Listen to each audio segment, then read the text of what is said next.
Shalom, kita masih bicara tentang doa dan puasa ya, dan kita pakai sebagai dasar adalah Alkitab ya. Di Alkitab itu memang diajarkan tentang doa dan puasa. Doa itu komunikasi kita dengan Tuhan. Kita berbicara, kita menyatakan kerinduan, keinginan kita. Lalu kita mendengar Tuhan berbicara. Yang pertama-tama memang lewat Alkitab ya, lewat firman Tuhan yang kita baca, lalu Roh Kudus itu menyingkapkannya buat kita. Ya, tentunya ini berlaku bagi kita yang sudah lahir baru, sudah terima Tuhan Yesus. Jadi ada Roh Kudus dalam hati kita yang menuntun kita ke dalam seluruh kebenaran. Lalu kenapa kita berpuasa? Karena puasa itu menolong kita bisa konsentrasi, menekan kedagingan kita supaya kita bisa lebih peka dalam dunia roh, lebih peka bisa mendengar ya, menangkap dengan roh kita. Dan kita juga belajar bahwa puasa itu tidak mengubah Tuhan, tapi puasa itu mengubah kita ya, menolong kita untuk lebih fokus kepada doa kita. Dan puasa itu juga menolong kita untuk mendengar ya, Roh Kudus berbicara, menyampaikan rencananya bagi kita ya. Bisa juga lewat satu persekutuan seperti di Kisah Rasul 13 ayat 2, pada waktu murid-murid sedang melayani Tuhan, berdoa, menyembah Tuhan dan berpuasa, lalu Roh Kudus berbicara kepada mereka, menyingkapkan rencana yang sudah ada, tugas ya bagi waktu itu Paulus dan Barnabas ya. Nah, kita lihat satu contoh di Alkitab ini, kisah mengenai orang-orang buangan di Babel. Salah satu bagian dari surat yang dikirimkan kepada orang-orang yang dibuang di Babel itu ada di Yeremia 29 ya, ayat 7. Usahakanlah kesejahteraan kota kemana kamu aku buang, dan berdoalah untuk kota itu kepada Tuhan, sebab kesejahteraannya adalah kesejahteraanmu. Nah, nanti kalau kita baca lebih lanjut ya, akhirnya sampai di ayat 11. Dan itu ayat yang terkenal yang mengatakan bahwa Tuhan ini mengetahui rancangan-rancangan apa yang ada padanya mengenai kita, yaitu rancangan damai sejahtera dan bukan rancangan kecelakaan, untuk memberikan kepada kita hari depan yang penuh harapan. Nah, ini konteksnya kepada orang-orang buangan di Babel. Jadi kalau kepada orang buangan saja, kepada para tawanan saja, Tuhan bisa berkata bahwa Ia mempunyai rencana yang indah buat mereka, ya. Apalagi buat kita. Karena kita tahu ya, konteksnya God is love, Allah adalah kasih. Jadi Dia merancangkan hal yang baik bagi kita. Apalagi di perjanjian baru kita disebut anak-anaknya, ya. Kita yang sudah terima Tuhan Yesus, kita menjadi anak-anak Allah. Dan Yesus berkata, Bapa manakah di antara kamu yang memberikan yang jahat kepada anak-anaknya? Kalau mereka meminta yang baik ya, mereka minta roti, minta ikan, kan nggak mungkin kita kasih kalajengking, kasih batu ya, atau kasih sesuatu yang jelek ya. Jadi kalau kita di dunia ini tahu memberi yang baik, apalagi Bapa kita yang di surga. Nah, karena pemikiran itulah, maka ayat di Yeremia 29 ya, ayat 11 yang sering kita kutip tentang rancangan yang indah dari Tuhan buat kita, itu bisa kita pegang ya, walaupun konteksnya pada saat itu dituliskan kepada orang-orang buangan di Babel. Nah, di ayat 7 ini ya, ini bagian dari orang-orang buangan yang ada di Babel waktu itu. Tapi prinsip ini bisa kita pakai juga dimanapun kita berada, termasuk di Indonesia ya. Dalam keadaan apapun, bagian kita adalah kita berdoa ya untuk kesejahteraan kota, provinsi, dan negeri di mana kita tinggal. Entah kita di Jakarta, di Bogor, di Bekasi, di Jawa Barat, ya, di Pulau Jawa, juga tentunya di Indonesia secara umum. Kita berdoa sebab kalau negeri ini sejahtera, kota ini sejahtera, provinsi kita tinggal itu sejahtera, kita juga menikmatinya. Sekarang kita lihat satu contoh di Perjanjian Lama, kisah mengenai Niniwe di kitab Yunus ya. Ini menarik sekali. Niniwe ini terkenal sebagai satu bangsa yang bengis ya. Orang-orang Niniwe yang tinggal di kota Niniwe itu terkenal bengis sekali, kejam ya terhadap tawanan yang mereka tangkap. Nah, Yunus diutus oleh Tuhan untuk menyampaikan satu berita supaya tempat itu bertobat ya. Nah, kita bisa baca tuh sebenarnya dari Yunus pasal 1, tapi Yunus itu menolak. Lalu pasal 2 dia ditelan sama ikan besar ya. Kemudian dia bertobat, dimuntahkan kembali. Di pasal 3 tuh Tuhan memberikan perintah kembali kepada Yunus untuk khotbah ya kepada Niniwe. Dan kalau kita baca dari ayat 1 itu ya, itu kita akan melihat bagaimana kemudian Yunus mulai berkhotbah ya, dan dibilang bertobatlah ya, 40 hari lagi tempat ini akan dihancurkan begitu. Nah, lalu kita lihat reaksi orang Niniwe ini ya. Saya bacakan dari ayat 5 ya. Orang Niniwe percaya kepada Allah, lalu mereka mengumumkan puasa, dan mereka baik orang dewasa maupun anak-anak mengenakan kain kabung. Setelah sampai kabar itu kepada raja kota Niniwe, turunlah ia dari singgasananya, ditanggalkannya jubahnya, diselubungkannya kain kabung, lalu duduklah ia di abu.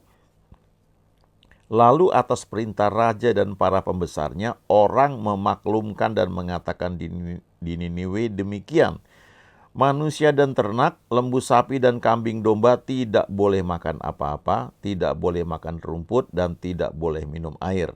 Haruslah semuanya, manusia dan ternak, berselubung kain kabung dan berseru dengan keras kepada Allah, serta haruslah masing-masing berbalik dari tingkah lakunya yang jahat dan dari kekerasan yang dilakukannya. Siapa tahu mungkin Allah akan berbalik dan menyesal serta berpaling dari murkanya yang bernyala-nyala itu sehingga kita tidak binasa. Ketika Allah melihat perbuatan mereka itu, yakni bagaimana mereka berbalik dari tingkah lakunya yang jahat, maka menyesallah Allah karena malapetaka yang telah dirancangkannya terhadap mereka, dan ia pun tidak jadi melakukannya. Nah, ini satu contoh yang menarik ya. Kenapa? Karena kita lihat ya, ini mungkin satu bangsa kali ya di kota Niniwe ini ya. Orang Niniwe kita menyebutnya itu, ini terkenal kejam ya, sangat kejam.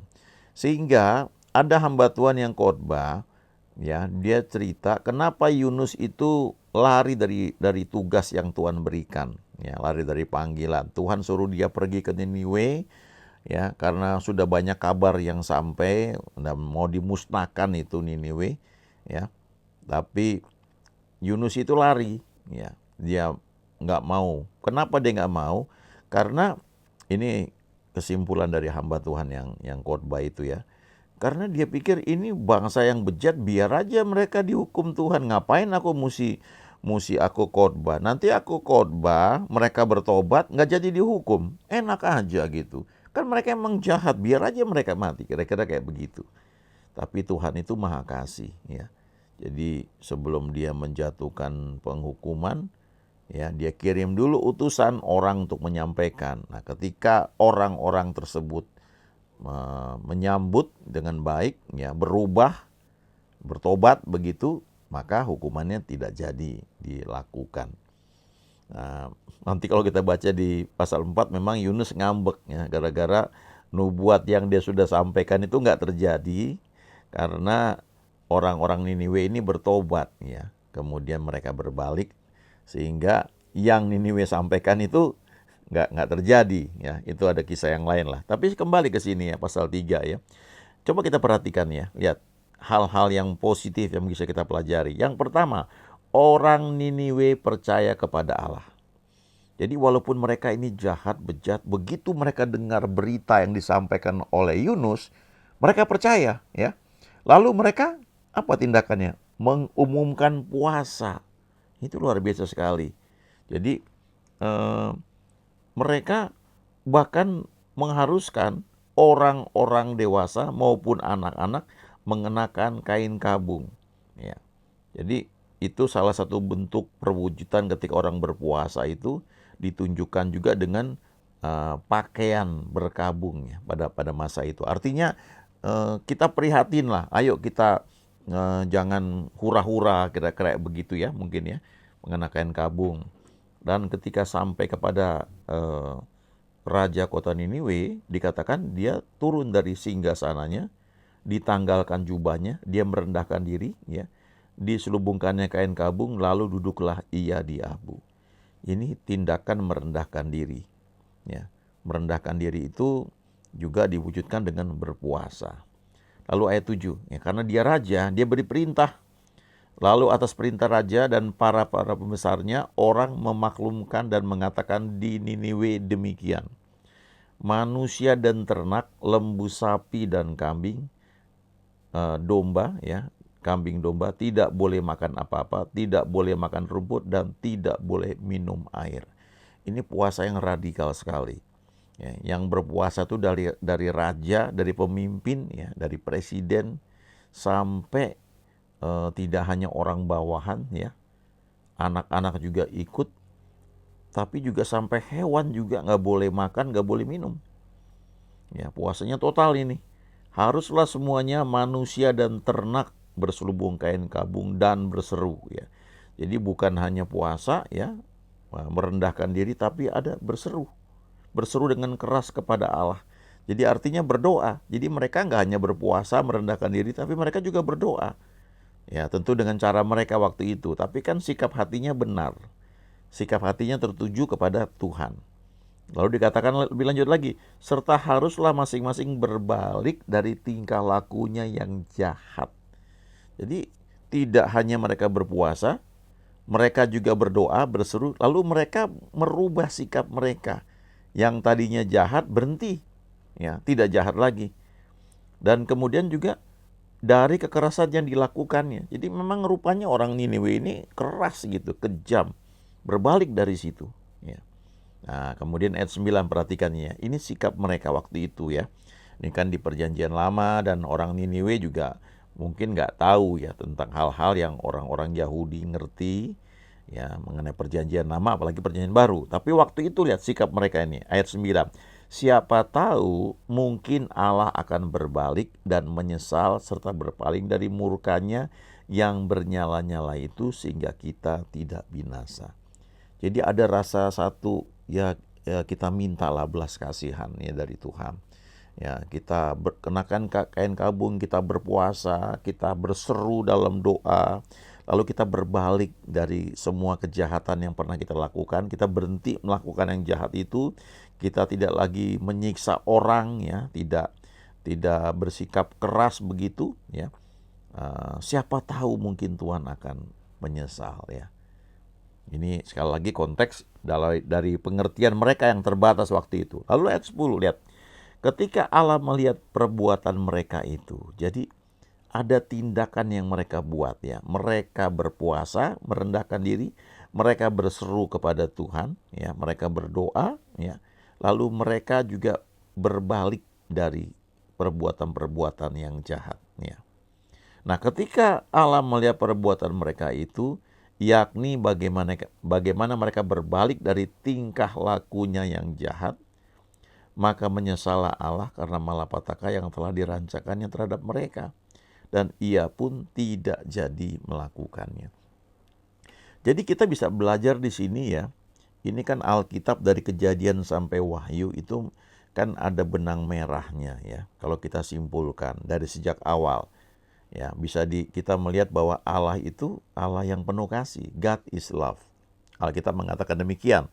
Nah, cuma untuk mewujudkan kasihnya itu kepada manusia, dia punya hikmat yang seringkali tidak dapat kita mengerti ya dengan otak kita yang sangat terbatas ini. Tapi esensinya dia adalah Allah yang penuh kasih, tapi dia juga adil. Nah, waktu dia mau menyampaikan konsekuensi ya atas perbuatan manusia yang jahat ya, maka dia kirimkan orang dulu ya. Mau dia beritahu begitu. Dalam hal ini Yunus yang dipakai.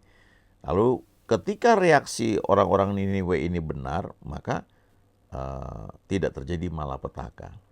Nah, kita belajar di sini ya, kenapa kita berpuasa ya. Yang pertama kita belajar bahwa puasa itu membuat kita semakin peka ya. Menekan ketidakpercayaan, menekan kedagingan, sehingga roh kita itu lebih dominan, kita bisa lebih menangkap suara Tuhan. Yang kedua, dengan berpuasa kita bisa makin mengerti rencana Tuhan dalam hidup kita ya. Kita bisa menangkap ya apa yang Dia inginkan dan kita hidup dalam rencananya. Lalu yang ketiga ini, kita itu puasa yang kita tambahkan dalam doa kita untuk tempat di mana kita tinggal ya, untuk negeri, untuk wilayah di mana kita berada, untuk kota di mana kita tinggal, untuk provinsi di mana kita ada, dan untuk negeri di mana kita ini berada ya. Dan bagaimana kita berpuasa, ini salah satu contoh yang bagus ya. Puasa, berseru kepada Tuhan, berdoa ya. Lalu kan kalau dibilang berselubungkan kain kabung, artinya kita menjaga sikap kita itu ya, tidak hura-hura ya, tidak pesta pora ya. Kita perlu istilahnya prihatin ya. Misalnya begini, sekarang ada kondisi yang mungkin tidak baik ya di beberapa bagian negeri kita ya, entah ada bencana, malapetaka. Nah, kita ini sebagai satu bagian dari satu bangsa, selain kita berdoa, ya berpuasa, kita juga tunjukkan dengan bagaimana kita bersimpati, ya, dengan cara tidak berpesta pora gitu. Sementara orang lain sedang mengalami kesulitan, kita ini mungkin tidak mengalami itu. Jangan kita menutup mata kita, ya, jangan kita malah pesta pora ya, kemana-mana karena kita merasa kita nggak punya masalah ya. Tapi kita bisa prihatin dengan mengurangi ya, atau bahkan stop dulu ya, mungkin hal-hal yang bersifatnya hura-hura itu ya, kita bisa sisihkan sebagian berkat yang kita terima untuk kita salurkan menolong orang lain ya. Nah, ini salah satu bentuknya, contoh yang orang Niniwe lakukan. Mereka berbalik dari perbuatan yang jahat, tidak lagi menekan, bersikap kejam ya. Mungkin kalau kita punya bawahan ya, kita mungkin awalnya keras ya. Ya kita keras untuk disiplin itu boleh, tapi kan kalau kita punya karyawan kan ada sistem reward and punishment ya. Jangan punishmentnya aja, hukumannya, tapi rewardnya apa? Kita perhatikan kehidupan mereka. Ya, kita care gitu. Coba kita belajar ngitung gitu. Kira-kira dalam situasi yang sulit sekarang ini, yang buat kita juga mungkin sulit, tapi kita dibanding mereka itu kan beda ya. Kita lihat kira-kira mereka bisa nggak ya. Bagaimana kita bisa menolong mereka gitu. Itu salah satu bentuk ya perwujudan perbuatan baik dalam puasa yang bisa kita lakukan. Nah, ingat baik-baik ya, negeri di mana kita tinggal, kalau itu sejahtera, kita juga yang menikmatinya. Ya memang gak ada yang sempurna, ada orang-orang yang jahat. Ya percayalah itu akan disingkirkan oleh Tuhan. Bagian kita berdoa dan jangan ngomong yang negatif ya. Mungkin kita bisa mengevaluasi ya. Nah, karena biar bagaimanapun ya kita perlu orang-orang yang Tuhan akan pakai untuk memimpin. Mereka nggak sempurna, tapi kalau kita ada di tempat mereka, belum tentu kita juga bisa sempurna seperti yang kita harapkan. Minimal kita berdoa, dukung mereka. Nanti kalau memang nggak benar, akan disingkirkan oleh Tuhan. Dan Tuhan akan mengangkat orang-orang yang tepat. Sehingga doa kita tuh akan terwujud ya dengan cara Tuhan tentunya. Jadi kembali lagi ke kitab Yeremia ini ya, menjadi berkat dimanapun, usahakan kesejahteraan kota kemana kamu aku buang ya. Di mana kamu itu ada, kamu tinggal ya.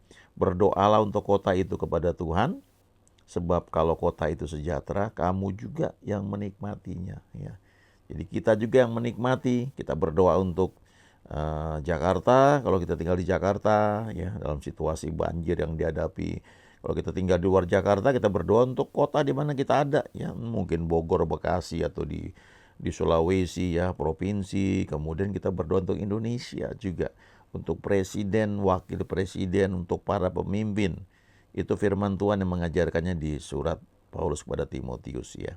Jadi kita berpuasa juga bukan untuk diri kita, tapi untuk negeri ya di mana kita tinggal. dan Tuhan pasti menjawab itu. Haleluya. Amin.